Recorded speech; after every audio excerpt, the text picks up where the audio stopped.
My name's Diane Olson. I've been working with the Trails team on the outreach over the last few years. And it's an honor to be here with you all today to talk about the Utah Trail Network, the master plan.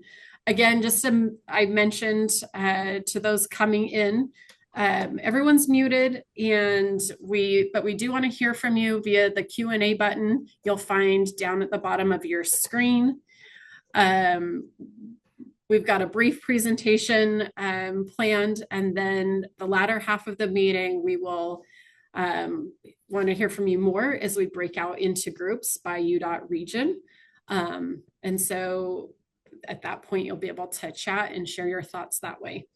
With that, let me introduce Stephanie Tomlin, the UDOT Trails Division Director.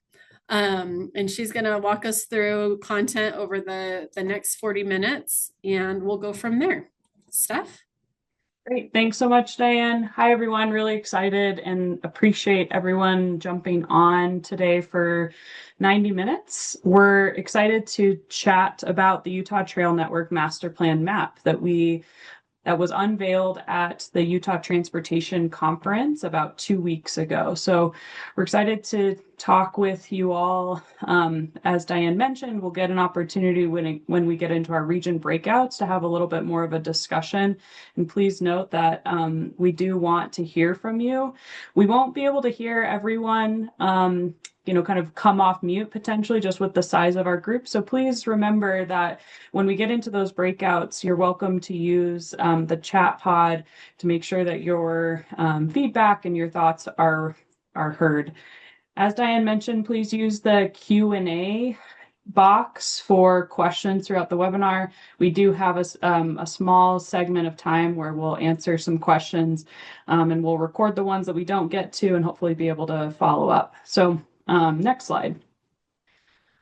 So what we're going to talk through today, this is the agenda for today's meeting. So I'll pause before jumping onto the next slide to do introductions, but the main content of the agenda are those the bullets below introduction. So we'll review what the Utah Trail Network program is. We'll discuss how we got to the point of having this amazing master plan map for the Utah Trail Network. We'll then jump into some of the logistics and details about the network itself in terms of project types. We'll then talk about programming next steps. So when we use the term programming, we're referring to funding and how we'll be considering funding projects off of this master plan map. As we mentioned, we'll save a couple of minutes for questions and answers related to the content of the slides, and then we'll jump into the region breakouts. So excited to hear from you all when we get into those breakout sessions. So quickly for introductions, I'm excited to say we're joined by the whole rest of the Trails Division. We have Eric Buell, Kate Wright, and Trevor Egan from the UDOT Trails Division. We also have a really great team of consultant support. We have Holly, Jenny, Diane, Brianne, Audrey. We have Dave and Mac. And then we also have, I'm really grateful to have UDOT's region planners on the call today. So we have Ryan Halverson, Jeff Dupay, Jeff Lewis, and Cameron Gay. So you'll see your region planners and program manager when we jump into our region breakout. So so with that, I'm going to pass the time, and then we'll go to the next slide. I'm going to pass the time over to Trevor Egan to discuss what the Utah Trail Network is in a little more detail. Awesome. Thanks, Steph. Yeah, I'm Trevor Egan of the Trails team here at UDOT Central. I'm going to talk about a little program review about what the Trail Network is. So Dave, if you want to go to the next slide, what is the Utah Trail Network? So this all started with Senate Bill 185 in 2023, which allocated $45 million of one-time funding and $45 million of ongoing yearly funding that state funds for the planning, design, construction, operation, reconstruction, or renovation of paved, pedestrian, or non-motorized trail projects. So these trail projects need to be prioritized and approved through the Utah Transportation Commission. serve a regional purpose and be part of an active transportation plan or a statewide network plan. And that plan, or the master plan that Stephanie mentioned at the beginning that was unveiled just at the Utah Transportation Conference, is this statewide network plan that we're talking about today. So we're excited to talk with you today and hear about your excitement and your input on the master plan that we have to discuss. So with that bill also that established the new UDOT Trails Division. So what we've been working on here is we'll go through that today, but what is the Utah Trail Network? The vision basically is to build and operate a network of paved trails throughout the state to allow Utahns of all ages and abilities to get to their destinations. So this is going to be ADA accessible, and it is going to be needs to be comfortable and reliable for allowing all modes of transportation. So this is going to allow walking, biking, e-bikes, scooters.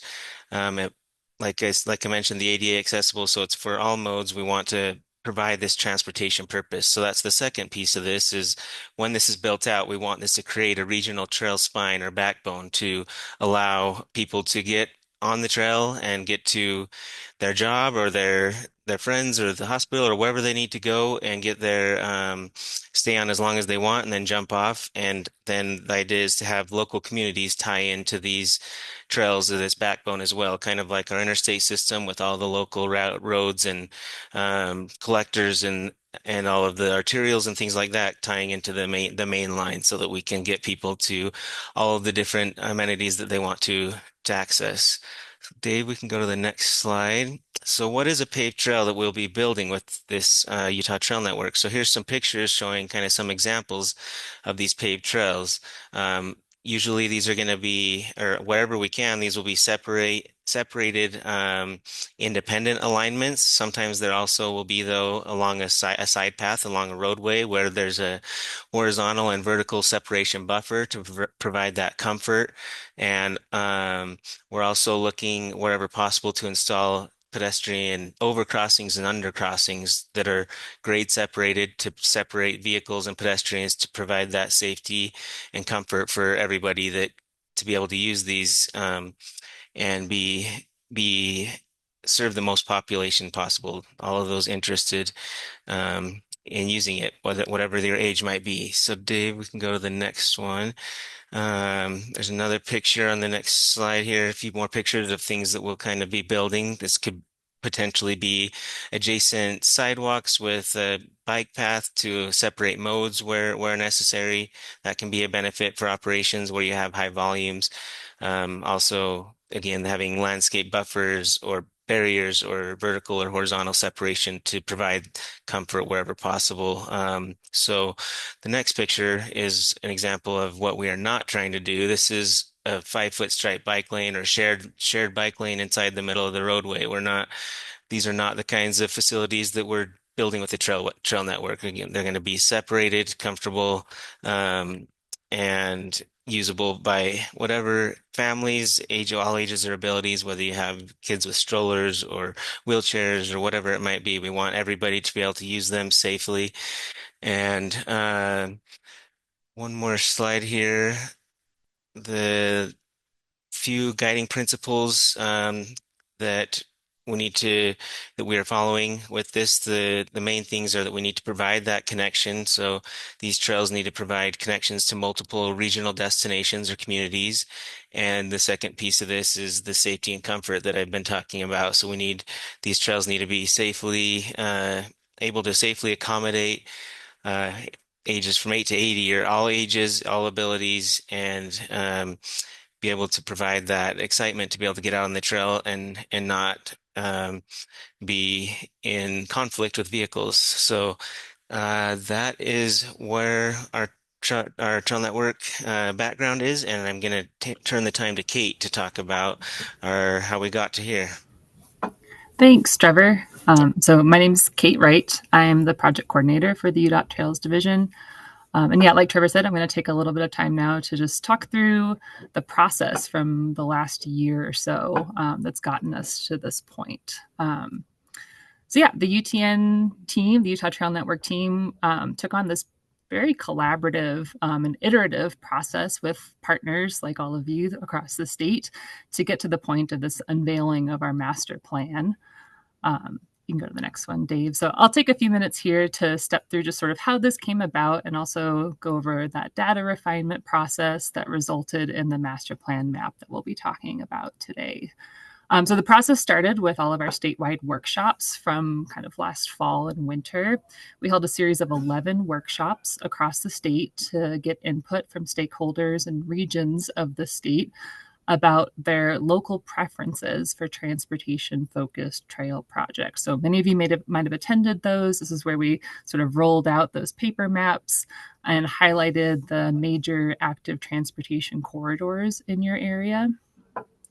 And along with that, we held 15 virtual focus groups to engage with stakeholders from specific interest groups like colleges and universities, travel and tourism, transit agencies, and just use those webinars as an opportunity to learn more about sort of agency-specific preferences for trail criteria.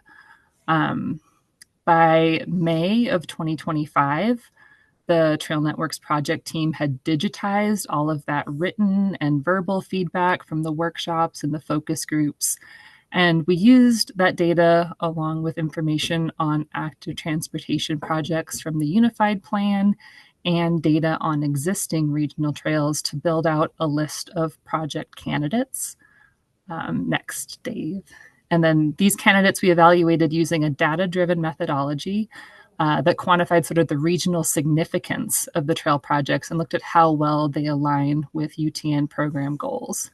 So that data-driven methodology uses UDOT's quality of life framework, looking at projects that best fit the pillars of strong economy, connected communities, good health, and better mobility. Just to sort of break down what we're looking at in each of those categories. So for strong economy, we were looking at existing activity in terms of jobs and population that can be accessed by UTN facilities, looking at current data, so 2025 population and jobs. And then we projected that out as well to 2050 to look at what future activity could be accessed by potential UTN facilities. For connected communities, under the category of public support, we were looking at routes that were identified during that initial statewide public outreach, the routes that had really high support from local communities that we kept hearing a lot about in our focus groups and our workshops, and gave those and scored those appropriately. For expanded access, we were looking at scoring routes based on what access they provide to like libraries, community centers, and similar destinations within a 20-minute active transportation travel shed, so 20 minutes of biking, for instance. And then for education access, looking at routes, again, providing access within that 20-minute active transportation shed to high schools and higher education facilities. Under the category of good health, to promote safer travel, we evaluated crash data and then assigned weight to corridors, to trail corridors that would route active transportation users away from roadways that have high incidences of crashes with pedestrians and cyclists. For expanding recreation access, looked at trails that are providing access to state and national parks and other kinds of outdoor recreation areas. And then under the category of public health, we assigned higher scores to trails and areas that tend to perform lower on the Healthy Places Index. So we're looking at people who live in areas that maybe have less access to education, good job opportunities, clean air and water, other conditions that support good health. We wanted to make sure that we scored trails. We wanted to prioritize putting trails in areas that would be of more use to those kinds of communities. And then for better mobility, under the category of opportunities for all, we scored trails higher in lower income communities where folks might have higher reliance on active transportation to meet their transportation needs. We wanted to make sure that we were scoring routes that provide access to high capacity transit stations via the Utah Trail Network. And then for mode shift potential, what we did was we looked at areas where there were lots of short vehicle trips that could potentially, that aligned with trail project candidates. and where potentially users might replace a car trip by opting to use a UTN facility. So then, next slide, Dave. Yep, thanks. Here's the breakdown sort of how all of these different measures were weighted. And then we rolled them up into a composite score for each trail facility that we evaluated. And the facilities that were in the top 50% of scored projects became our kind of initial draft of the Utah Trail Network. And so then that was what we got in July of this year, version 1 of the Trail Network. This was a pretty messy, kind of disconnected network. So then we needed a way to stitch these corridors together and refine it. So I'll kind of walk through now what that network refinement methodology looked like. Here's sort of the overview of the steps that we took. So the first step was to identify the corridors that scored the highest in our data-driven evaluation, and those we identified, those are going to be the foundation of our network, right? Those highest performing trails. We then looked for gaps that would need to be filled in order to connect the high scoring corridors across the state. Third, in instances where there's sort of a major transportation barrier, like an interstate, we wanted to make sure we included features on either side of that barrier. And then we were also looking for opportunities where we could make safe and feasible connections across the barrier. The next step was to remove any redundant corridors. So if we had places where there were high scoring trails that like ran parallel to each other, were in close proximity, kind of served the same communities and destinations, we chose one of those routes and eliminated the other. And then our last step was to add visionary projects to the network. So these link together high scoring corridors across longer distances so they can connect communities that are farther apart or connect projects with bigger constraints kind of across much longer distances than our typical projects. So then we needed a way to make sure that the way that we're refining the network still aligns with local transportation needs. So as part of the network refinement, we hosted another series of virtual workshops with the UDOT regions and our MPO partners to show them the refinement process that we went through, kind of discuss the results, get some additional input, and then make changes to the network. So then the resulting version 2 of the Utah Trail Network was the product of that kind of, again, iterative collaborative effort. We presented that version 2 draft to UDOT senior leadership and region directors, kind of focused on any minor adjustments that were needed based on that coordination with the regions. And then we released our master plan map in October of this year. And so now we're in the last round sort of stakeholder engagement on the UTN master plan that's going to inform our programming for fiscal year 2027. So I would like to now pass it over to Eric. He's going to talk more about the master plan map itself and give some more details about the network. Okay, thanks again, Kate. Again, my name is Eric Buell. I'm the Trails Division Program Manager here at UDOT. Now that we've talked again about what the UTN is and how we got here, we'll take a minute to look at the network itself and talk about how we organize some of these goals on a statewide scale. So if you've opened our map before, which is available on our website, you'll notice that our trail corridors or segments are organized into 3 distinct project types. I'll go ahead and kind of break down what each of these project types are and what that means for our program going forward. So the first type I'd like to focus on is our base network. So these are the green lines on the map. These identify projects that have been previously identified in local transportation plans or the unified plan, or they've scored highly in our UTN scoring criteria, as Kate discussed, or they address a key gap in our network.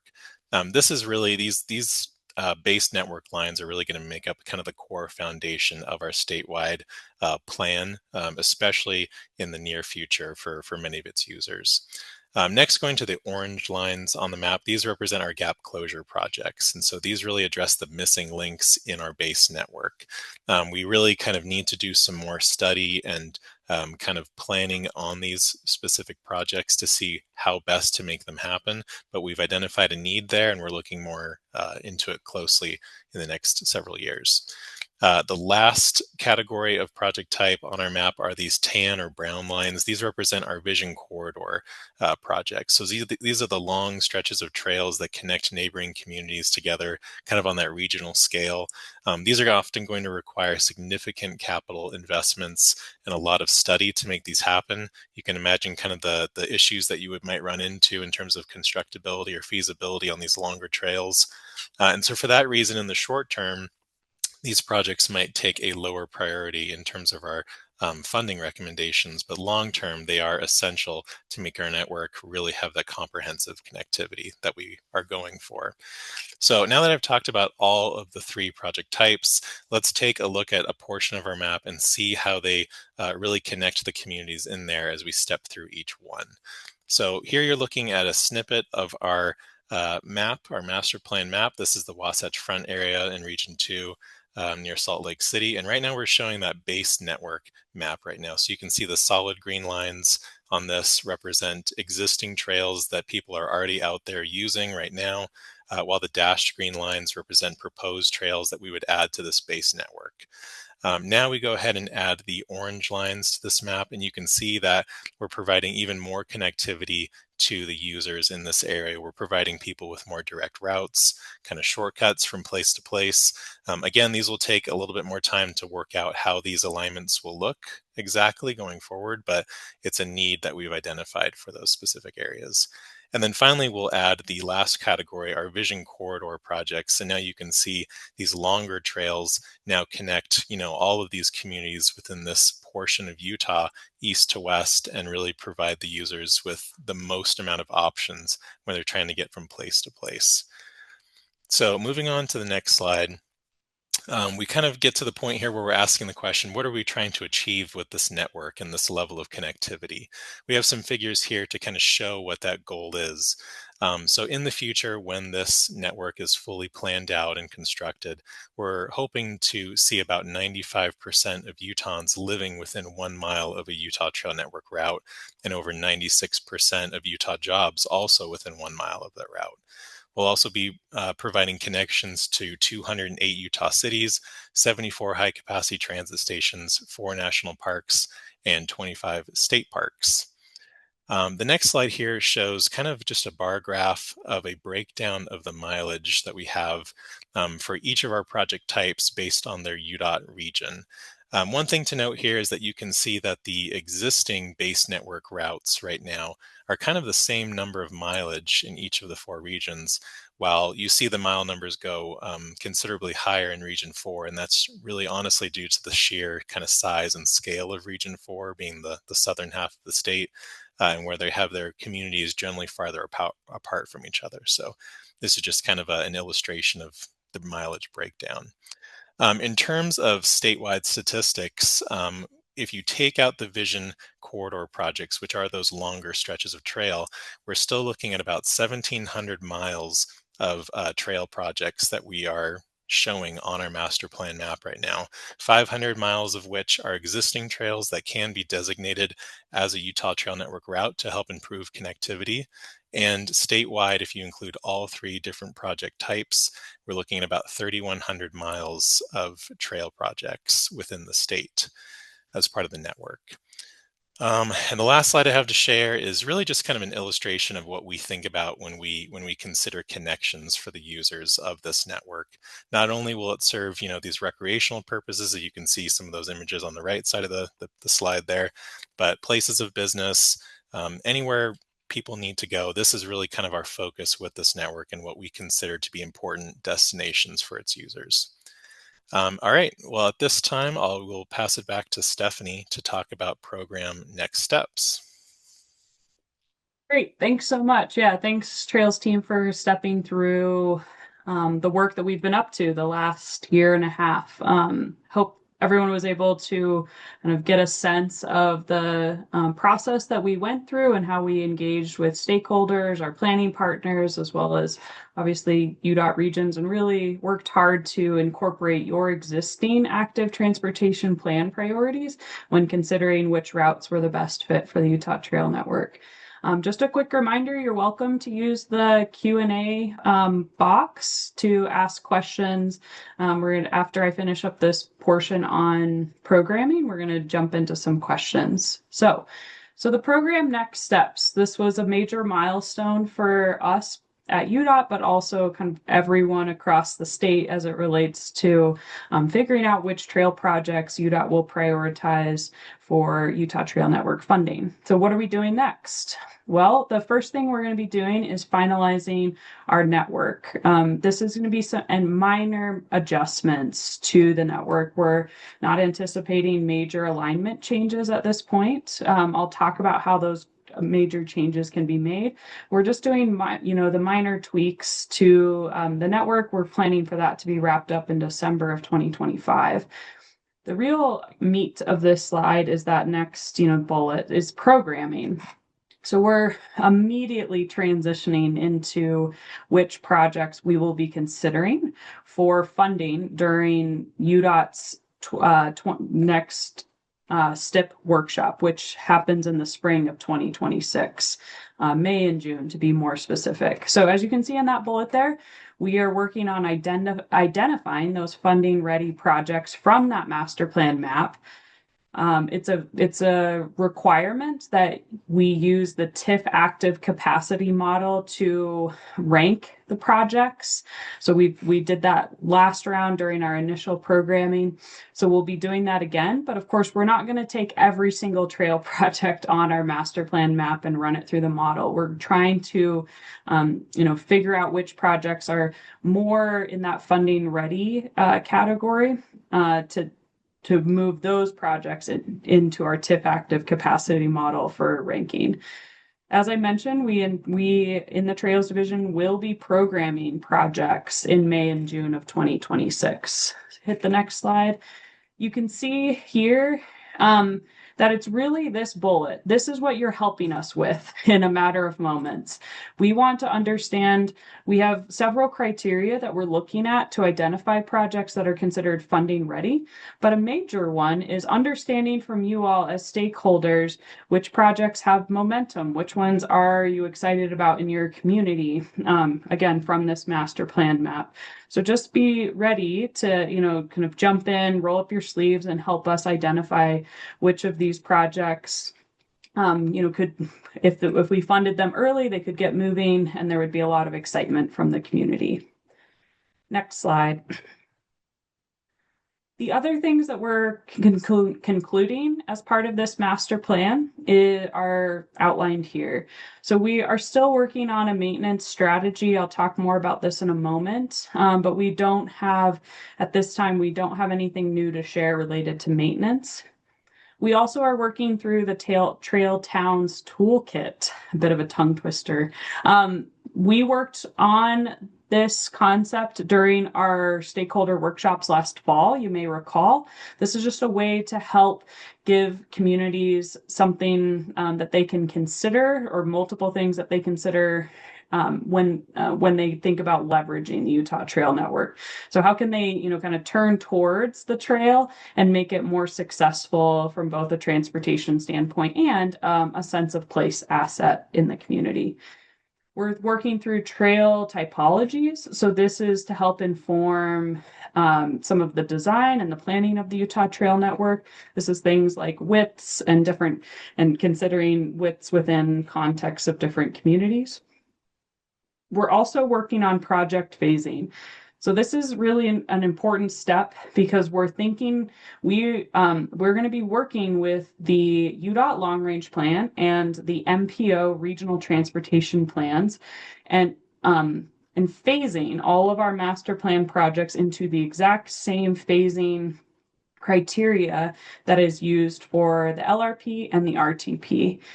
It's worth noting here before going to the next slide that it is the long range and the regional transportation plans that will be used to make updates to the Utah Trail Network. We do not anticipate doing a massive master planning effort again, like the one that we just wrapped up.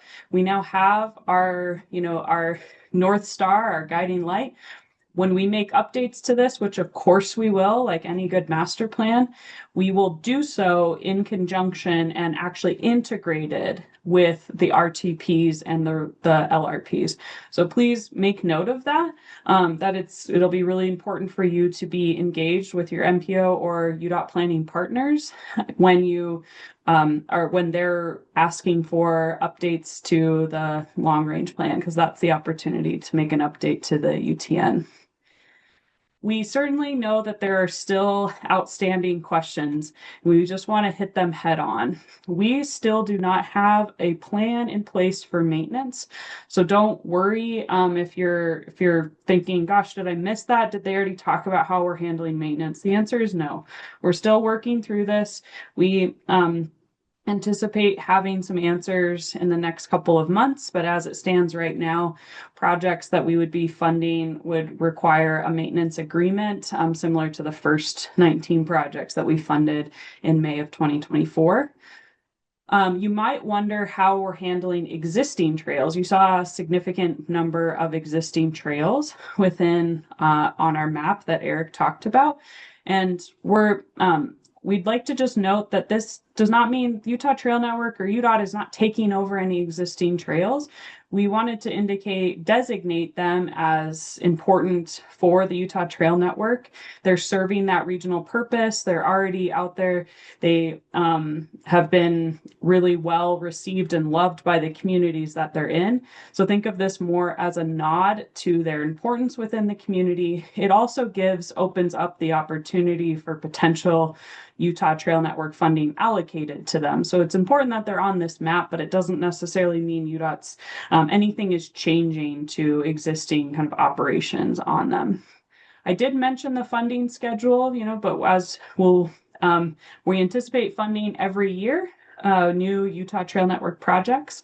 But we'll just keep kind of working through that as we keep moving along.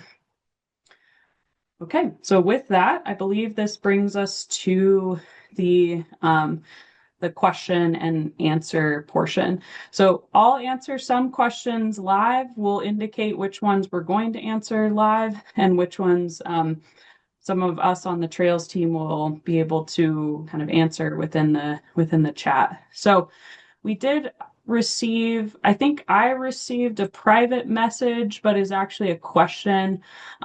So Nancy, I'm just going to read this out. Will the trail network be open to the public for free, or will there be sections that must pay to play? This is a great question. We like our highways, we don't charge people to access our freeways and highways. Of course, there's opportunities along sections of I-15 that are HOV or high occupancy vehicle where that requires a fee. But we generally would like these trails to be accessible to people and not have a paywall to access them. But it is really important to note that we're going to be working with some of our partners on places like state parks or different areas where there may be fees to access areas, and try and kind of work through what makes the most sense for those types of locations. But generally speaking, we would like the Utah Trail Network to be a free and accessible transportation corridor for folks. Okay, looks like, so the next question we have, are these trails only on UDOT corridors? No. The map that is shown and that we'll put in the chat and that's available on our website, there are many routes that are not along a UDOT corridor.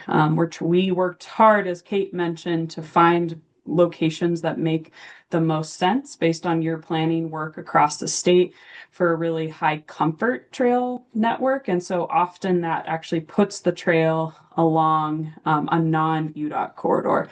Of course, there are some instances where it is, but it's not exclusively along UDOT right of way.